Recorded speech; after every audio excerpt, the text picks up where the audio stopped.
Keep the curse at bay with an elixir a day like Ida from the Owl House by Dana Terrace. I'll show you how to make a tasty elixir and not the disgusting elixir Ida drank.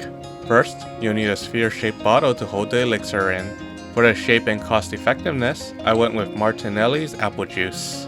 You could buy the glass bottles with a cork in it, but for the cost and ease of not having to uncork the bottle every time I wanted to drink, I suggest Martinelli's apple juice. I'll have both linked in the description for you to decide which bottle you want to get. I got a 4-pack of plastic Martinelli's bottles from my local supermarket, so you might be able to as well, or even find the glass version. The Martinelli's apple juice is quite tasty and you can save it to drink later.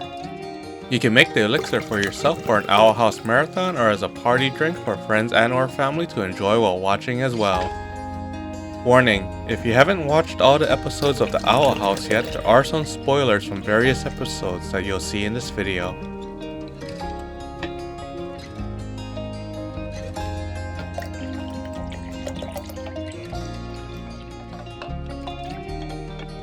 Now that the apple juice has been drained from the bottles, you have a clear spherical bottle to put the elixir in. To give the bottle more of a look like the bottle in Owl House, I suggest you remove the temper ring as well.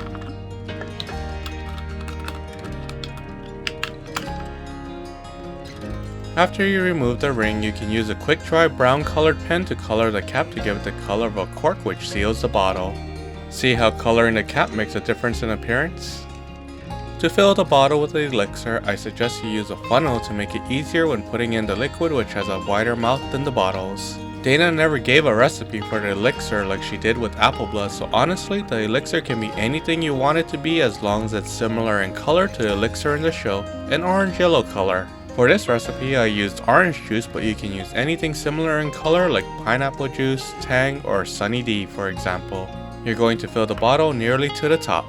If your elixir isn't the orange-yellow color you'd like, you can add red food color to change it to that color. The food coloring is strong, so you only need 1 drop to change it. If you're making multiple elixirs, I suggest starting off with a larger container filled with your elixir of choice, add 1 drop of red food color at a time to it, then mix until you get the color you like.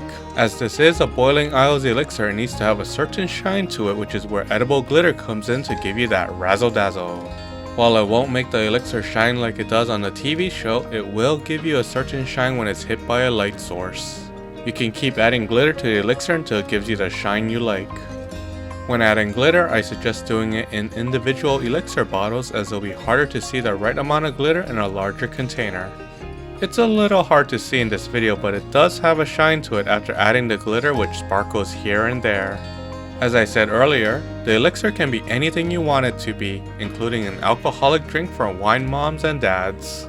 Depending on the ratio of elixir to alcohol which you want, in this case I'll go with 75% elixir and 25% alcohol, you can make it however you like as long as it's tasty. After filling the bottle with the orange juice elixir, I added apple vodka, which was left over from making the apple blood recipe video I'll link to in the description. With orange juice you can mix it with champagne for a mimosa, tequila for a margarita, vodka for a screwdriver like what I made, or a Campari for a Garibaldi for example. Don't limit yourself as you can make a variety of elixirs to excite your taste buds. Just be sure to drink responsibly and to distinguish which elixirs have alcohol or not if you're having an Owl House viewing party with people who prefer not to drink alcohol or are underage. For the piece de resistance, you can make an elixir a day keeps the curse at bay tag to complete the look. For the tag itself, I suggest making it out of thin chipboard sheets. You'll cut out the width of the tag a bit less than the widest part of the bottle and a little taller than the bottle to give yourself room to write on. Make the top of the tag by cutting off the sides of it at an angle. For the lettering, I suggest using a fine tip pen for the smaller and thinner words, then switch to a thick pen tip like a Sharpie for the bigger and thicker words. It gets a bit boring watching me write the words, so I'll list a few things I love about Ida and you can let me know if you agree, disagree, and let me know your opinions in the comments. First, I love how she embraces herself. Even when she's in her different owl forms, she does look fierce. Second, she is a wonderful Mama Ida for taking not just Luz under her wing, that's an owl joke, but many others including King, Amity, Willow, Gus, Hunter, and don't forget the members of the Bats. I spent way too long listening and trying to hiss like them while recording this. Third, despite having problems with all her immediate family members, she did end up making up with them and not letting her relationship with them go away. For the demon at the bottom of the tag, I first drew it in the shape of a premolar tooth with tiny points between the two big points. A little angry V in the middle of its forehead. For its scary eyes, a slanted line going down next to the V, then an upward teardrop shape to complete it. For its horns, you can think of it like String Bean's tail without the ball at the end. Then I just colored it in with markers. Continuing with my love for Ida, she has an amazing personality. She's caring, fierce, loving, self-sacrificing, sarcastic, funny, and so much more, which makes her a wonderful character. She also has a unique thinking process, from throwing a bag of Hex Mix to distract someone, then picking it back up after, to thinking of body swapping with Luz and King without a second thought when they couldn't see eye to eye. After you're done writing and drawing on the tag, you'll punch a hole at the top so you can attach it to the bottle with thread. I used black sewing thread, cutting it off the spool a little longer than what I needed to make it easier to tie it to the tag and bottle. I double knotted the thread at the top of the tag to make sure it stays on and stays in place.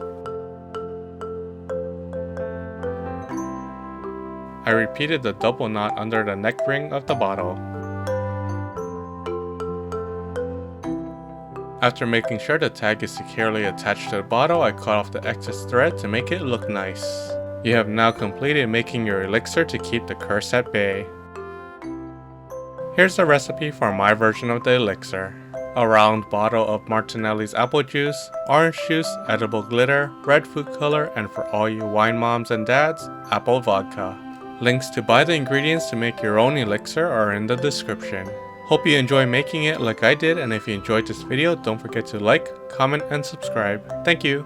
Now for the taste test. As orange juice tastes like orange juice, I tested the elixir with apple vodka, so an apple orange screwdriver.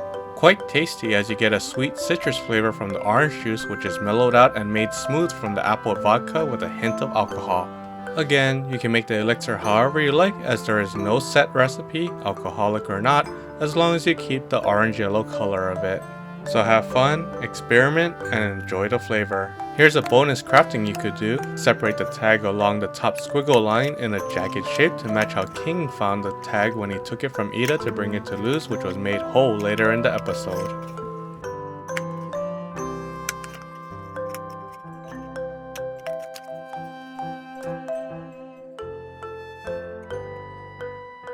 Check out our other Owl House recipe videos you'll also enjoy, Apple Blood and the Fried Orb.